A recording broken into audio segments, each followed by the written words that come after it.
Hello students, how are you? Today I am going to tell you about the Vedic age and the Chalcolithic settlements. So let us start with the objectives. In this chapter you will be learning about the Vedic age, early Vedic period, the dwelling of Aryans. Dwelling means living. Living of Aryans, their political life, their administration, their social life, their religion, their occupations, and the archaeological sources from where we get the knowledge of the Chalcolithic age and the Aryans. So let us start with the introduction of the chapter. Vedas.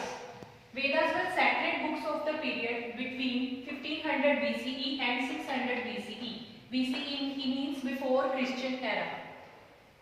The Vedas, they were sacred means holy books. They were holy books of the period between 1500 BCE and 600 BCE. The period is also called the Vedic age. This age period is known as Vedic age. Why it is known as Vedic age? Because the information about this age is derived from the religious books Vedas. जो इस period की सारी information है, age की सारी information है that we do get from the Vedas. In this age, during this age, Aryans came to India from northwest, also known as Chalcolithic age. इस age को हम Chalcolithic age भी बोलते हैं because use of copper tools and other metals. क्योंकि इस age में जो Aryans थे, उन्होंने क्या use किया है?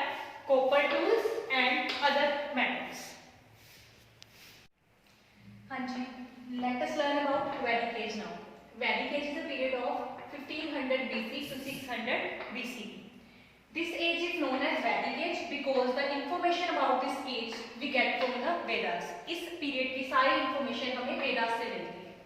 The Vedas word means knowledge. Vedas का meaning होता है knowledge.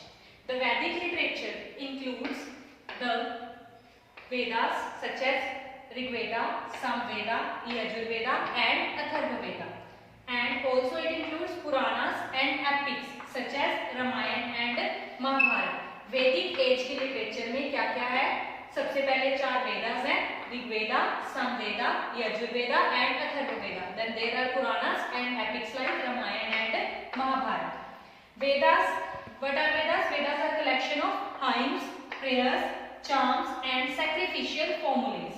Collection of hymns. Hymns means the prayers that are sung in the praise of gods and goddesses. Further there are prayers and charms. Charms means जादू टोने and sacrificial formulae. जब किसी animal को sacrifice किया जाता है या animal की बलि दी जाती है, उस टाइम जो फॉर्मूलाज को चैंट किया जाता है, प्रोनाउंस किया जाता है, रिसाइट किया जाता है, they are included in the Vedas.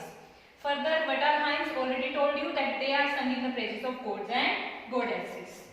Vedas are composed in Sanskrit language. Vedas किस language में composed थे? Sanskrit language में. But that Sanskrit was very different from the modern day Sanskrit. वो संस्कृत आजकल की संस्कृत से काफी different है.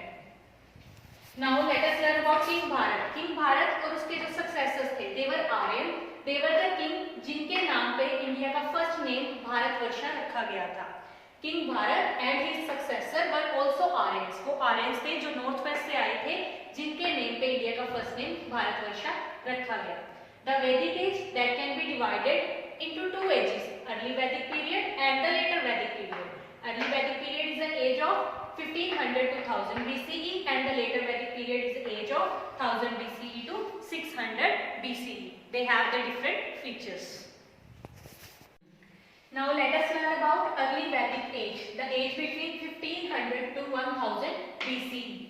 During this age, Rig Veda, the oldest Vedas were composed, that were around 3500 years ago. Rig Veda is divided into 10 mandals or 10 chapters and contains 1028 hymns. Rig Veda 10 parts में divided है और इसमें 1028 hymns है. Hymns I already told you, those are prayers sung in the praise of gods or goddesses. Hymns, the hymns were composed by the rishis. Rishis means sages, संत होते थे, जो ऋषि मुनि होते थे, वो कंपोज करते थे hymns को, या फिर learned women. Learned means जो पढ़ी लिखी. उस टाइम में जो एजुकेशन होती थी, that was related to religion. तो जो जिस लेडी ने, जिस women ने उस religion की एजुकेशन ले रखी होती थी, जो उस religion में पढ़ी लिखी होती थी, they were allowed to compose the hymns. वही हम hymns को compose कर सकती थी. Next, Rigveda. That Rigvedas were not in written form. At that time when Rigvedas were composed, those were not in written form, but they were narrated orally. from one generation to another, from some people to other people. The knowledge passed on orally is called shruti. जिस knowledge को हम orally pass करते हैं, written form में नहीं pass करते, that is known as shruti. Later they were written on birch barks or palm trees. जो long trees होते हैं, birch trees, उनकी स्किन पे लिखा जाता था बाद में वेदास का जो कंटेंट था. Now next topic is the dwelling or living of the Aryans. कि Aryans कैसे रहते थे, उनका living style क्या था. Aryans or the early Vedic people. Aryans को क्या बोल सकते हैं हम, early Vedic people. They lived in the regions. वो कौन से areas में रहते थे, कौन से provinces में रहते थे, सपत Sindhu, that is undivided Haryana and Punjab. जो हरियाणा एंड पंजाब था, इनका टोटल जो लैंड मास था, that was earlier known as सपत सिंधु. सपत word means 7. Now the area had 7 rivers. In 7 rivers की वजह से एरिया का नाम था सपत Sindhu. The name of those rivers were Indus, Jhelum, Chenab, Ravi, Byas, Satluj and Saraswati. Saraswati river was later dried up. बाद में जो river है dry हो गई थी and it is still today present in the dry form only. During 1000 to 600 BCE, जो later Vedic period है, उसमें आर्यन moved from सपत सिंधु to Indo-Gangetic plains. जो आर्यंस थे वो सपत सिंधु से निकलकर माइग्रेट हो गए इंडो-गैंगेटिक प्लेन्स की तरफ, गंगा प्लेन्स की तरफ. Their political lives, Aryans lived in the tribes called Janas. Aryans groups में रहते थे, ट्राइब्स में रहते थे, एक अलग कम्युनिटी में रहते थे जिनको क्या बोला जाता था, जनस. Each tribes had one king. हर एक ट्राइब का अपना एक किंग होता था, that was known as राजन और चीफ, जिसको राजन या चीफ बोला जाता था. During later Vedic period, kingship became hereditary. जो किंगशिप थी, किंग की पोस्ट थी, वो हेरिडेटरी बन गई. It means if the father dies, if the king dies, his son will succeed him to the post of the king. Next post, next king कौन बनेगा, उसका सन बनेगा जो कि डाई हुआ. Next, kings did not have huge armies. Kings के पास कोई ह्यूज आर्मी नहीं हुआ करती थी and they ruled over the limited area. उनके पास बड़े बड़े किंगडम नहीं थे, वो छोटे से एरियाज में ही रूल किया करते थे. Now let us learn about administration of the Vedic age. During the Vedic age, the king was assisted or helped by the Senani, Senapati, or the commander-in-chief, leader of army. Then there was a Purohita, who was a religious functionary, who was chief priest, who performed all the religious rituals during the Vedic age. Then there was a Gramini, the village headman, head of the village, or also known as Sarpanch. These three people helped the king during the administration. Then Rajan or the king was advised by 2 assemblies. There were 2 assemblies conducted in the Vedic age. Those were Sabha and the Samiti.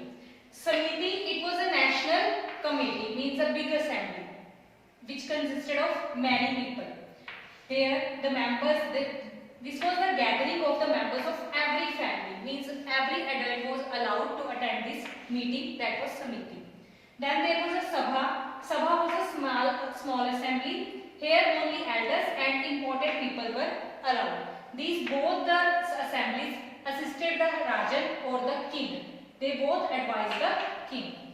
Then Rajan or the king performed sacrifices such as Rajaswa or Ashwamedha to gain supremacy over other chiefs. He was performing these both sacrifices to gain supremacy or to gain power among the other chiefs, to control the other areas. Then next we have the social life. Aryan society was divided on the basis of varna or caste system. Aryan society में जो लोग थे उनको caste system के according divide किया जाता था. First were the group of Brahmins और Brahmin जिनको बोला जाता है. They looked after the religious affairs and performed rituals. Then there were the Kshatriyas. The Kshatriyas means the king and the warrior class. Warrior class fought and protected the common people. Then there were Vaishyas. Vaishyas were common people that included common farmers and traders. Then the last caste was the Shudras. They worked for the other or they worked manually with hands.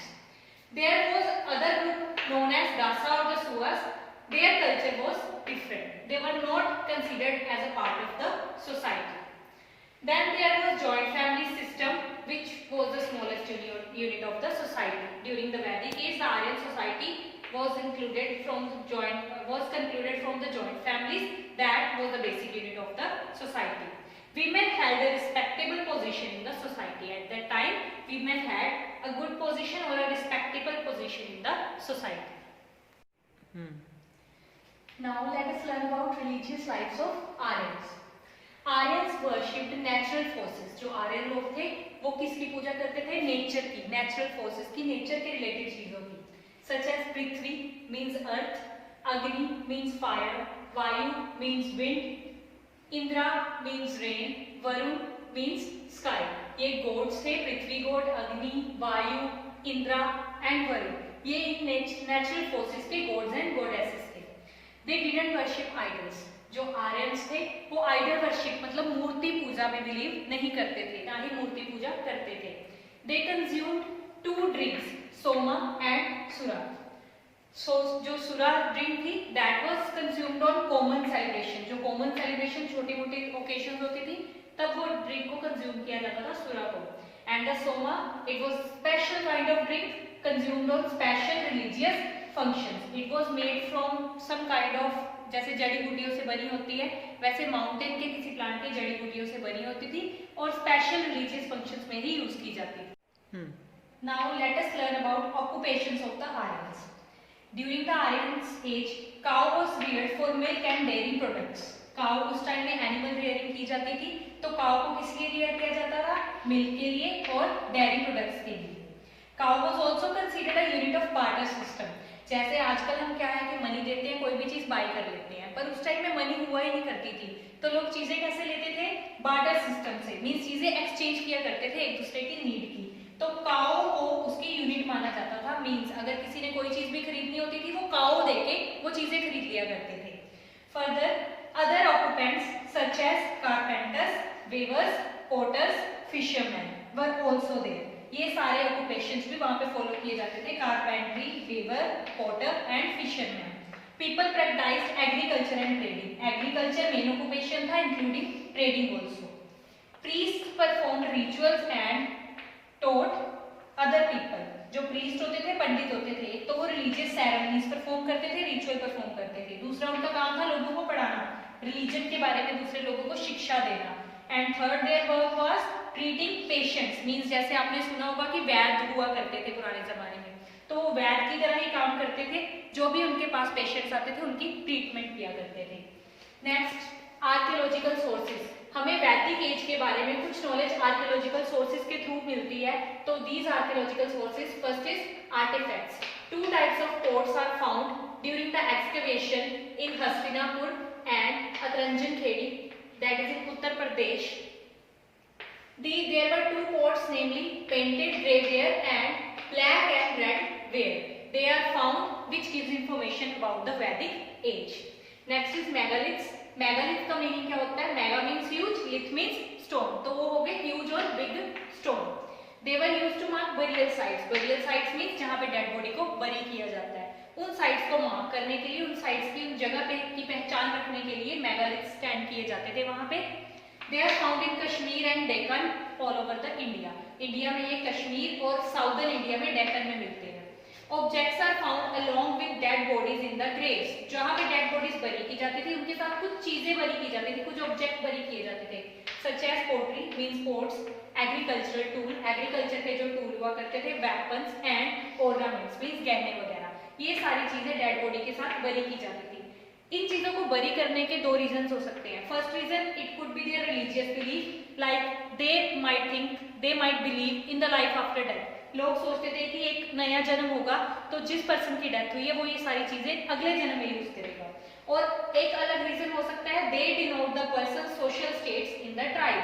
जिस dead body के साथ जितनी ज्यादा चीजें बरी होती थी उसको उतना ऊंचा सोशल स्टेटस उस पर्सन का माना जाता था. Now let us learn about the largest Chalcolithic settlement, that is Inamgaon. Inamgaon, as in various parts of the country, more than 1,000 Neolithic and Chalcolithic sites have been discovered that belong to the period between 1500 BC and 600 BC. कि अलग अलग country के parts में more than 1000 से ज़्यादा Neolithic and Chalcolithic sites discover की गई हैं, जो कि कौन सी एज से बिलोंग करती हैं, 1500 to 600 BC।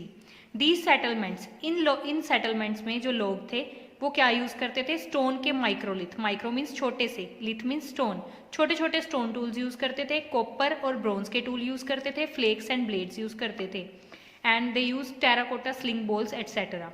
One of the largest chalcolithic settlements in India is at Inamgaon in Maharashtra, which survived for over 900 years। एक ऐसी साइट की एग्जाम्पल दी गई है इनामगांव, जिसको लार्जेस्ट चालकोलिथिक सेटलमेंट बोला जाता है, जो कितने ईयर सर्वाइव किया, जिसने 900 years. Let us learn about their lifes now. Amusements, amusements means उनके एंटरटेनमेंट के sources. Hunting was favourite recreational activity, उनकी सबसे फेवरेट रिक्रिएशनल एक्टिविटी थी हंटिंग, जब भी उन्हें टाइम मिलता था वो हंटिंग किया करते थे। अपार्ट फ्रॉम दिस, इसके अलावा they used to spend their leisure time in gambling and chariot racing, तो वो अपना जो एक्स्ट्रा टाइम बचता था, उनके पास लेजर टाइम होता था, वो क्या करते थे, gambling and chariot racing. शैरियट means रथ होते हैं, जो रथ की रेसिंग किया करते थे। Next topic is houses. Nearly 134 rectangular and mud houses have been unearth at Inamgaon. Inamgaon में अगर आप देखोगे एक्सकवेशन के time 134 rectangular houses, mud houses मिले हैं। The walls were probably built of mud, walls mud से बनी होती थी, ब्रांचेस ऑफ ट्रीज, वाइल जो रूफ्स होती थी वो थैच्ड विद ग्रास, ग्रासेस से बनी होती थी। थैच मीन्स तिनकों की तरह जो ग्रासेस होती हैं उनको इकट्ठी करके बनाई जाती थी। Most houses has only 1 or 2 rooms, ज़्यादातर हाउसेज के एक या दो ही घर होते, एक या दो ही रूम होते थे। However one house had 5 rooms, एक हाउस ऐसा मिला है जिसमें 5 रूम्स थे। It might have been the house of ruling chief, शायद ये किंग का हाउस होगा, इसलिए इसमें ज़्यादा रूम्स थे। A granary was also found there, वहाँ पे ग्रेन स्टोर करने वाली एक बिल्डिंग मिली है जिसको ग्रेनरी बोला जाता था। Next topic is pits. The oval shaped pits have been discovered at several houses where food was cooked.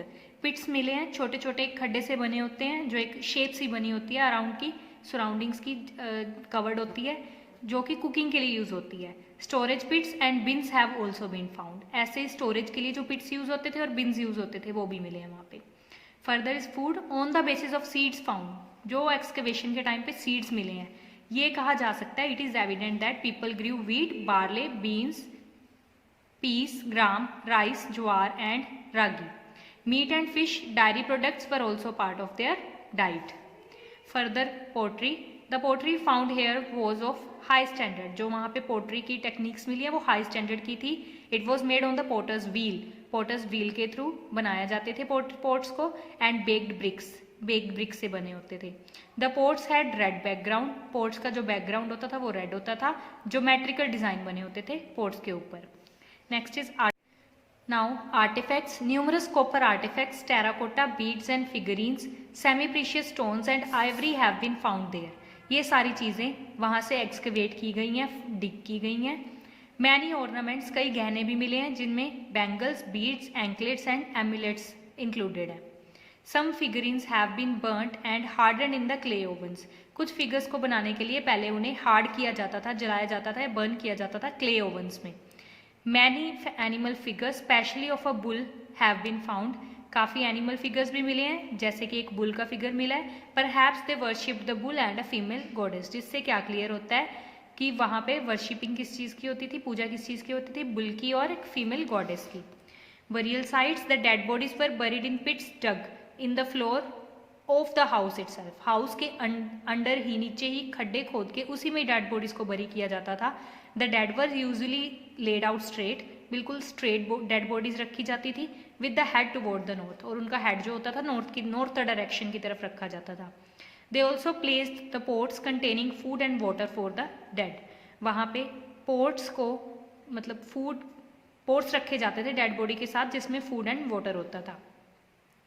Decline, there was a decline in farming in the last phase of the settlement at Inamgaon, Inamgaon के last phase के settlement के last phase में there can be seen a decline in the farming का खत्म होना दिखाया गया है।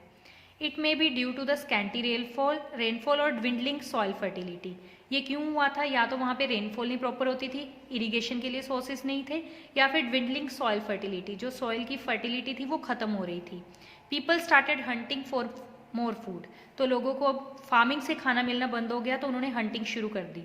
There was also a change in the construction pattern of the houses. Houses की कंस्ट्रक्शन भी काफ़ी चेंज हो गई थी। Small circular houses replace the rectangular one. पहले रेक्टेंगुलर हाउसेज बनते थे, अब स्मॉल और सर्कुलर हाउसेज बनने लगे थे।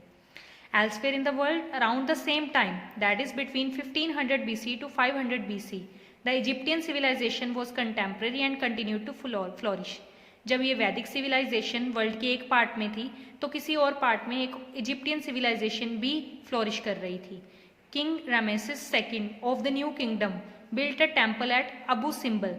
किंग ने एक न्यू किंगडम बनाया था टेम्पल के साथ अबू सिम्बल में। By 1150 BCE the Egyptian master the art of map making. 1150 BC तक इजिप्टियंस ने मैप मेकिंग का आर्ट सीख लिया था। Thank you. I hope you would have understood the chapter well.